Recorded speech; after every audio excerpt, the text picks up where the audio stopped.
This is an interview with Abram Ancira by Nick Brickell on Sunday, January 3rd, 2021. Now, Abram, can you tell me about getting your very first guitar? My first one I really got was a freaking acoustic that one of my parents got me because they didn't want me to play drums because that was my first choice. Yeah, and I hated it. Oh, man, I was so bummed on an acoustic guitar. But eventually I got money to buy a Washburn Idol 14 specifically, and that was probably, I would consider, my real first guitar. It's awesome. I still have it to this day. What kind of music education did you receive over the years, and do you use any private tutors now? Originally, I took lessons when I got that acoustic guitar. I tried 2 lessons, but I just never practiced as a kid, so I gave up. And I came back again, and I did, I think, 2 summers in high school. I did you can specifically choose what kind of guitar you want to learn, like metal, jazz, or blues, and all that. So I clicked metal, and I did that for maybe 2 summers, and it really helped. And after that, I kind of just been on my own since then. But I've been looking into some more guitar lessons and stuff from other private tutors because it doesn't hurt to get better. Now, what kind of cool stuff did you learn in the lessons? Different scales, playing around with arpeggios, things of that nature? Basically, yeah, pretty simple stuff other than some arpeggios and stuff. And then he helped me, learn songs all the way, like Crazy Train or some Iron Maiden songs, really early rock metal stuff I was into at the time. Please speak about some of your favorite bands that you've been in over the years.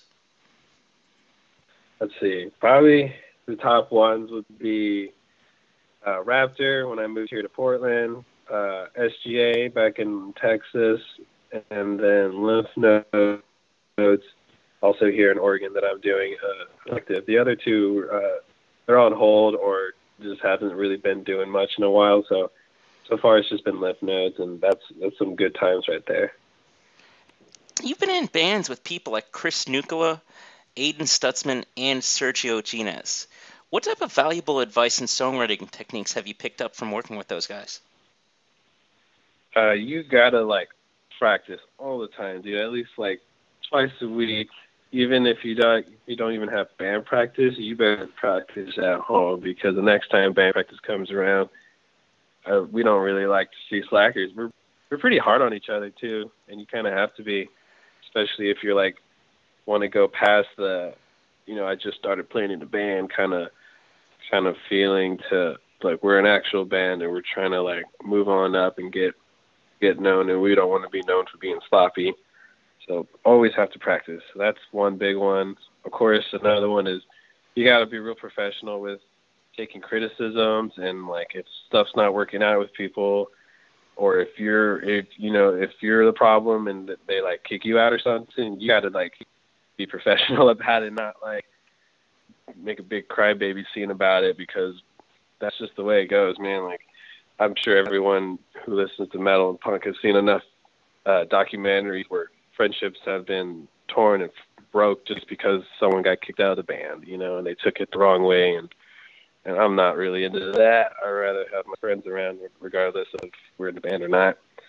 And then probably the other thing after that, I would say, is whatever drugs you do, how much you drink and all that stuff, if you do it, okay, but don't do it to where it fucks the band up. If you smoke weed and you can handle it playing live, cool. If you can't, or you're too sloppy and all that, don't do it. It's fine if you have a vice and all that, but shit, man, don't let it affect the band. You worked sound for the 2015 South by Southwest and ACL. What would you say were some of your most cherished memories from doing that? I think one was kind of just a funny memory because I ended up doing sound for the Plain White Tees, and I didn't expect that, but believe it or not, those guys are actually pretty cool. That was probably the big part, other than constantly eyeing the Thrasher ramp that they have there, because Thrasher comes and does a thing every year during South by. And the cool thing about that is if you have a skateboard and you're a skater, you get to cut the line, and that line is stupid big. you just go straight in. And so that's about it. Other than that, all the locals stay away from the South High and the ACL events because it kind of gets a little fucked. Now, can you tell me your history on learning to produce music? Well, I went to college for it. I had it because my dad is so old school that he like, you need to go to college, boy, and get a college education. And I was like, all right, this is my last present to you before I just go and do whatever the fuck I want. So I went and got a bachelor's in audio production and science. And so a lot of that came from there, and I learned how to do so much DIY stuff now so I can not have to pay anybody else. But yeah, other than that, after I finished that and moved here, I started recording a bunch of friends and demos, like some Disembowel demos, some Lymph Notes demos, some demos from friends like Aidan's private bands that he's been doing, and a few other like small punk projects and stuff. But yeah, that's about it. Now, half of the Disembowel album, Echoes of Terror, that's from older demos. How much did those songs change when it came to recording the full length? Not too much. If anything, I think we all just got better and more in time with each other, and sharper too with it all. And then I guess also we worked on our sound a lot too, so that was a big part too. New sound, and then just getting better. Now, what 3 songs did you enjoy recording the most? Let's see. Definitely Chuffed Beyond Recognition. That one is a fucking slam. Like, that one's sick. And Immolation, that's another one. And then, of course, Try to Remain Just Fuck. And I'm pretty sure that's what the album starts off with. It's a pretty good banger like that. Now, what's been your favorite Lymph Notes concert you've performed at? Let's see. Man, we had a crazy show at the Courthouse here in Portland, Oregon, which that house is no more. It was Lymph Nodes and Iced, and then Rob Reed, and that was just full-on hardcore, straight, hard-ass lineup. That was crazy. I've never seen so many people assault each other just for the hell of it, just for the good times of music and whatnot. and after that, I would say, because we played the last show in Portland before COVID really took effect, and I think it was just starting out. And everyone was like, "Oh man, this shit's going down. What's up with that?" And then we're like, "Oh no, let's do a show." That show somehow was really. It was like 2 people there from that to like maybe like almost 100. It was crazy, but that was it. Those 2 shows are a big highlight in the life of Lymph Nodes. As a musician, how do you stay active dealing with COVID? Oh my God, I just have so many hobbies that I try and like keep me sane. I draw a lot, so I've always been getting into drawing and stuff lately. And if I'm not playing guitar, I'll probably be drawing. I started fucking building some models and stuff, some Gundam models. And I want to start getting like what do you call it? An airbrush and start airbrushing. That's another hobby I don't think I'm going to start up, and then I can start airbrushing homies' guitars and cars. And then other than that, I think just playing some games and smoking weed. It's not wet out here in Portland. Now, what are your 3 most cherished albums in your music collection? Oh my God. Fucking Demise, right off the bat. If you guys don't know who Demise is, it's a sick Portland, Oregon death metal band, and my girlfriend's dad is the guitarist. So he gave me a record. It's Demise, Endless Torment. And it's got a bunch of snippets from their demos and shit, and that's probably like the top most cherished thing I got in my record collection. CIA, God, Guts, and Guns. That's a sick record right there. That's been around for a while.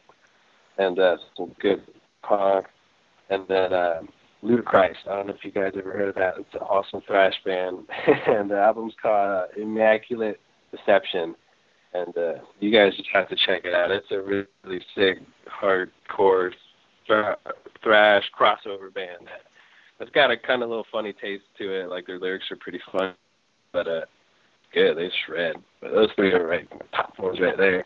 If I could, I would add another one because it was stolen from me. I had an OG Body Count CD back in the day, and that one was like, whew, man. Was that the original version? Yeah, the original Body Count CD with Cop Killer on it. Oh, dude, man, like, I got a copy of that when I was in LA from Amoeba Records. I mean, just seriously, the Body Count Anthem, I love just listening to that. There's just something about that song.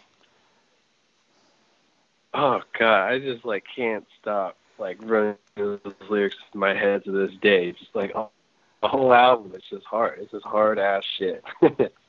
Yeah, I mean, it was all killer, no filler, you know?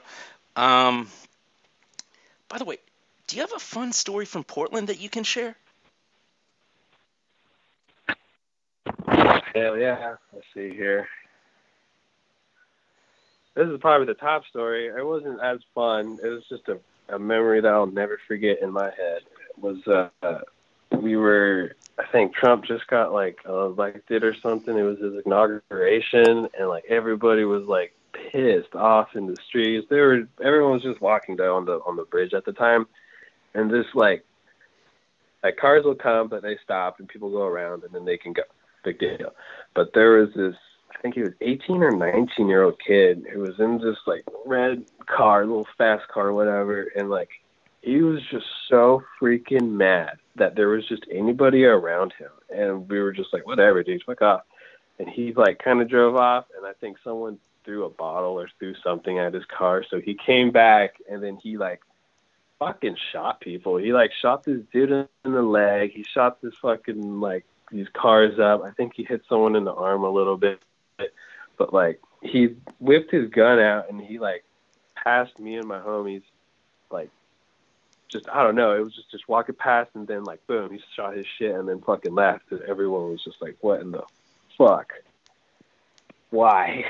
That was fucking probably the most memorable Portland moment I've had, is seeing someone just shoot other people for not much of a good reason, honestly.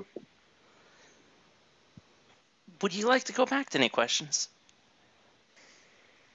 I think we're good. I think we got all of it.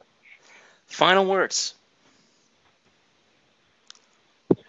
Fucking practice instruments. Holy shit. I've been wondering to see how many of y'all haven't played anything this whole quarantine time, and I really recommend that someone, if you don't play music, pick up an instrument. Even if you suck or you think you suck, just play it, dude. Find people that are in your level and fucking make a band. There you go. Like, you'd be surprised how well it would go.